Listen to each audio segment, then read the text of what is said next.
In this edition of City News, we'll show you who gave out free tacos. Plus, find out how the city is expanding its street parking. Also, learn what programs are ready for the summer. These stories and much more coming up on City News.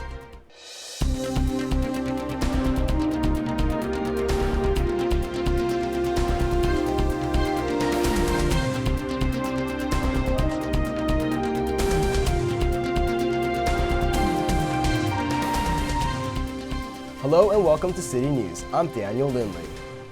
The Hawthorne Police Department partnered with Northgate Market to hold their annual Tacos with a Cop event. Francisco Castillo gives us the details. You get a taco and you get a taco. Everyone gets tacos at the Tacos with a Cop event. Well, you know, people have some type of symbolic association with tacos. Good conversation, tacos. Hey, problem solving, tacos and a cop. Much like its predecessor, Coffee with a Cop, this event was created to strengthen the bond between the community and its law enforcement. It's kind of like a meet and greet for the community to be able to meet the officers, see who's patrolling their area, and as well as the officers be able to hear anything, any worries or anything from the community. Perception from the public is huge in what we do, not only to help fight crime, but also just to let everybody know that we're here, we're just like them, and we're also part of their community. Mercedes Navarrete went into the Northgate Market looking for everyday produce. But according to her, she left with a better understanding and a newfound respect for those that fight to keep Hawthorne safe.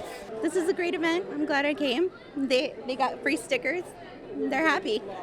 I think it also gets a chance so the community can also get in touch with the law enforcement so they can have like that equal balance more than anything. An equal balance that Lieutenant Robbie Williams says gives residents comfort to go out and feel safe in their own community. Come out and shop, come out and have some good tacos, and say hello to your local police officers. Adolfo Ortiz Gonzalez says Northgate Market looks forward to working more often with the Hawthorne Police Department to keep this event's momentum going. For HCTV, I'm Francisco Castillo. If you'd like more information about Taco with a Cop or any other event held by the police department, visit their website at hawthornepolice.com and click on the News tab. Just a reminder, National Night Out will be held on August 6th from 6 p.m. to 9 p.m. at the Hawthorne Memorial Park. This event is celebrated by cities across the country on the first Tuesday of August to promote a better relationship between the community and law enforcement. There will be a DJ, refreshments, and games for kids. The City of Hawthorne has come up with ideas on how to improve street parking. Francisco Castillo gives us the details. We have seen a growth in population in Hawthorne in the last couple of years. And with that, we have also seen an increase in the number of vehicles on our streets. With limited space available for parking, the City of Hawthorne offers two options for homeowners to increase parking spots. You have a home here that has a single car with driveway in the front because their garage is to the rear. So in order for them to maximize that space, we would allow them to expand their driveway up to 6 feet so they could fit this car over here, and then they can have access to the rear and access their garage. According to Christopher Palmer, a single-family home with a garage in the rear of the property typically has a driveway of about 6 feet in width.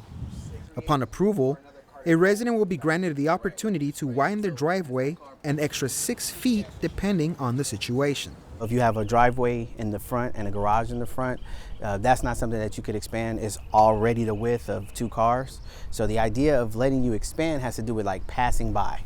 So you could park in the front while someone goes all the way to the rear. For those that would like a less invasive approach, Administrative Analyst Doug Krause suggests T-marks. The T's just clearly mark a spot that is a car length, should be parked within, and it maximizes that space in front of your house so that, to encourage people to not park in a way that eliminates 2 other spots in the process. The average space between T-marks is 18 feet. However, under certain circumstances, a 15-foot space can be requested. Once they're painted, they are enforceable by our parking enforcement, so it does become an official spot that you have to park within. According to both Palmer and Krause, all applications will be accepted and evaluated individually before a permit is given. For HCTV, I'm Francisco Castillo. If you'd like more information about driveway expansion, call the City Planning Department at 310-349-2970, or if you'd like information on T markings, you can call Public Works at 310-349-2980. A local neighborhood family center welcomes its community as new programs are being launched. Tony Long Jr. with more. Richstone Family Center hosted their summer kickoff event, inviting people to check out their summer classes.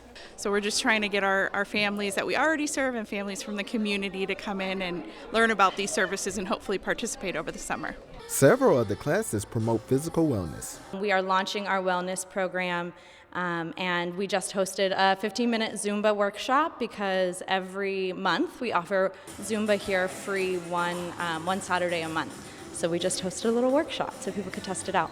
There are also classes offering families different ways to improve their communication. We did an activity where people sit back to back. One person has a drawing that they have to describe to their partner, and the partner can't ask any questions, they can't look at the picture, and so on their blank piece of paper they'll just draw the drawing and then they see afterwards. Robert Hudson attended the Expressing Emotions class. Just kind of, I guess, being more open and more free to express how you feel in a negative or positive light without worried about what the next person think or got to say or opinion or anything. They kind of bring that out of you. So it's like a regular at the center is Kelsey, who's been a student there for a few years. Sometimes the kids don't really have areas like this to go to, so in their community, so the kids can come here and it could be a really good place where they can express their feelings and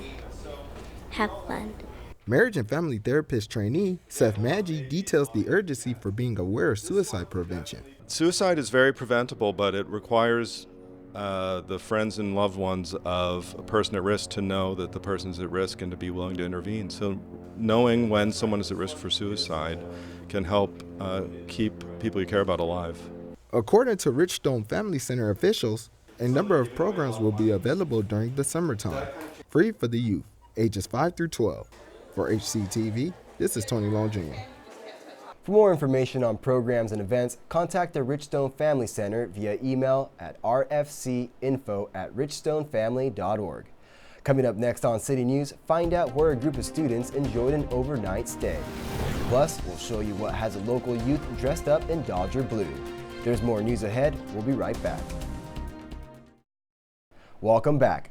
The Hawthorne and Inglewood Teen Center, hosted by the South Bay Workforce Investment Board and in partnership with the California State University Dominguez Hills, invited 8th grade students to the 6th annual A Day in the Life of a College Student. Jennifer Murillo has the story.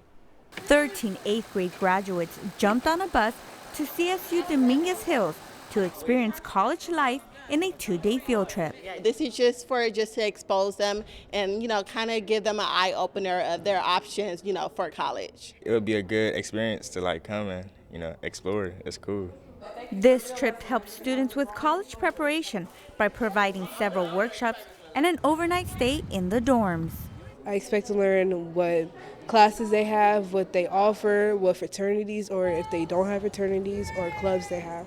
I feel like I'm gonna have a great time over there. Organizers say they hope this trip encourages students to start thinking about college and what they need to do in the next 4 years to prepare.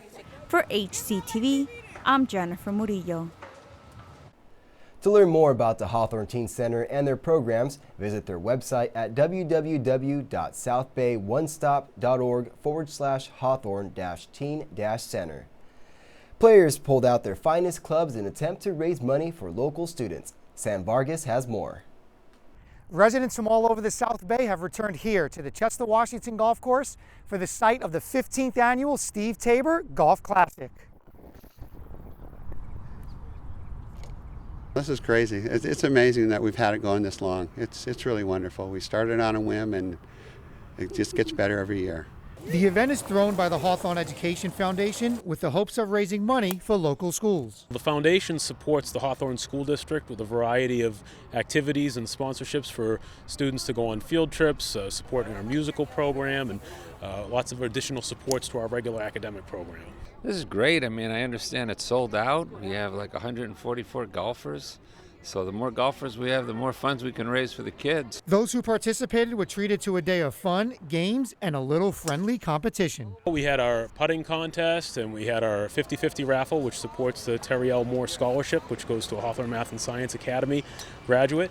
And we're also going to have a raffle and a silent auction that's going to make the event that much more fun. Well, we're going to pick up our trophy later on tonight. I don't know. I have a couple of real good guys. I'm no good, I just tell you right now. But I got a couple of ringers in that can hit the ball. A shotgun start meant the day would be fast-paced, but in the end, everyone had the same goal in mind. The funds are to help our kids. You know, education's a big deal. And Hawthorne has terrific schools and, you know, a lot of programs that need funding. And that's what this is all about, is to raise money for our kids. Most of the funds are going towards like the education stuff, because that's the only way where you can have excessive success in life. With enough support, the Education Foundation hopes the tournament will continue to grow in years 16 and beyond. Reporting for HCTV, I'm Sam Vargas. To learn more about the Hawthorne Education Foundation or to find out about future events, visit www.hawthorne.k12.ca.us/ED Foundation. The Los Angeles Dodgers held an event at one of the local parks. Tony Long Jr. with the details. Children show up to Holly Park, ready to stretch and work out for the Dodgers RBI Fitness Clinic. Opportunity for the kids to work with trainers on active drills and learn about eating healthy habits. Here, what they're actually not doing they're not doing baseball exercise. They're actually learning how to do active drills outside of baseball. Because here in the Dodgers RBI program, we're bigger than baseball. We want to expand these kids through sports-based youth development.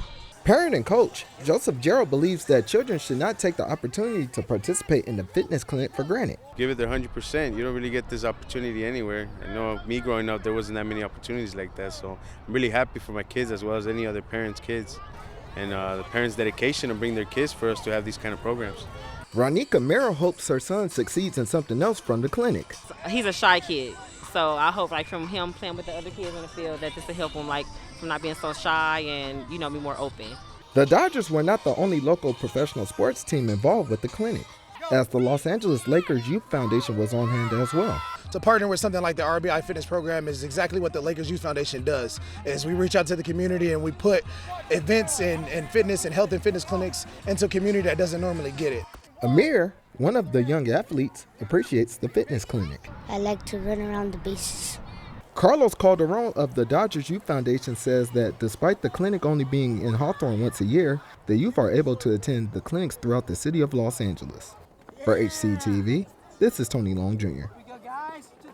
For more information on other fitness clinics, visit the Dodgers RBI website at the address on your screen and click on Events section. When we return, we'll show you what had these kids kicking and screaming. The Hawthorne Police Department partnered with the LA Galaxy to hold a community soccer clinic. Francisco Castillo gives us the details. Soccer balls are flying and kids are running as this soccer clinic kicks off at the Jim Thorpe Park futsal courts. We're out here putting on a clinic for the community, all ages, to come out and play soccer. The whole thing is to get them out and to just be able to play. So this futsal court allows them to come out here and just play soccer and be a kid. It goes to show kids the importance of athletic events, but more importantly, how well organizations can collaborate at making a safe community. Orlando Beckles took his son Alexander to this clinic in order to expose him to a game that he played as a child. As Panamanians, I figured I'd introduce my son to the sport of soccer. It's in the blood, so it's time you might be seeing a future Galaxy. I got a prize from over there, and then we were kicking the ball over there, and we had to kick the ball through there. The local Northgate partnered with Alto Alliance to provide a couple of goodies for the kids to enjoy. Once we discussed it with Northgate, they were more than willing to donate water and snacks for the kids, and that's what we brought out here today. Parents agree that having events such as this one brings comfort to the community. Very important for the kids, for the community, and it brings everybody together. And I like it, the fact that we got the officers here, and we need that. We need that commodity. The parents are saying, when are you guys going to do it again? How can we find out more about this? And we love hearing that. That means that what we're doing is making a huge impact, and we love that. Kids had a chance to speak to the coaches and take pictures with Cosmo after the clinic. For HCTV, I'm Francisco Castillo. If you'd like to know when the next soccer clinic will be held, follow the Hawthorne Police Department on Facebook or Instagram by searching Hawthorne Police. The Hawthorne School District is taking steps this summer to ensure no child goes hungry. Sam Vargas has the details. On July 1st, the Hawthorne School District kicked off their annual free summer lunch program entitled Eat Up. So today we're having our Seamless Summer program, which is an opportunity to feed students or all children in the community 18 years and under during the time that we're not having school sessions and that we're not offering school lunch. The program is held at both York and Zella Davis elementary schools and aims to provide healthy lunch options to those in need. We're serving today, there's a lot of fresh fruit and vegetable options that, even in a lot of homes, when you're making a quick lunch, sometimes those are the things that are neglected. You might make spaghetti and then you might forget, the salad or vegetables and things like that. Well, it's very important because a lot of kids can, get out and get free food. So it's something to help them so they can get a free nourishment food for the day and balance them off. Meals are provided free for kids and $4 for adults. They will be offered Monday through Thursdays between 12:30 and 1:30 p.m. for the entire month of July. Reporting for HCTV, I'm Sam Vargas. For more information on the Seamless Summer Lunch Program, visit the USDA Food and Nutrition Service website at www.fns.usda.gov. There's a new type of clinic being introduced by the City of Hawthorne's Recreation and Community Service Department. Tony Long Jr. shows us. Inside the Betty Ainsworth Sports Center, children are participating in different sports, such as volleyball and soccer, in the Smorgasport 101 clinic. Usually we break them up. We have different clinics that break them up, but a lot of the kids want to do all of it at once. So we just decided to put them all together at one, so they wouldn't have to pay for multiple classes. Omar explains his challenge to learning skills from different sports. If you play two sports, you might get mixed together with the two sports, and if you play one sport, you might accidentally do the wrong thing and play one of the other sports when you're actually doing the sport that you weren't supposed to do. Every participant had their own reason for attending the clinic. It improves me more to be better at what things that I can't really do, and I see people on TV doing all the great things that makes me want to do. So I just came here for having fun, and I didn't want nothing bad to happen here. I just want to have fun and make friends and learn stuff. That's why I came here. City of Hawthorne Recreation Leader Marcel Bell says this is the first time there are multiple sports clinics being held weekly, instead of the same sports clinic all week. For HCTV, this is Tony Long Jr. For more information on other sports clinics, contact the Betty Ainsworth Sports Center at 310-349-1655. Keep it right here on Channel 22 for these future city news stories. We'll show you what happened at this year's National Night Out and check out the skills children learn through the elite soccer tactics. Plus, see how neighbors enjoyed summer at the annual Ramona Neighborhood Picnic. That does it for this edition of City News. Thanks for watching. If you have any story ideas, please call us at 310-349-1630 or email us at hctv@hawthorneca.gov. Don't forget, you can watch City News online on YouTube by searching Hawthorne Community Television. We'll leave you now with more footage from the Community Soccer Clinic. See you next time.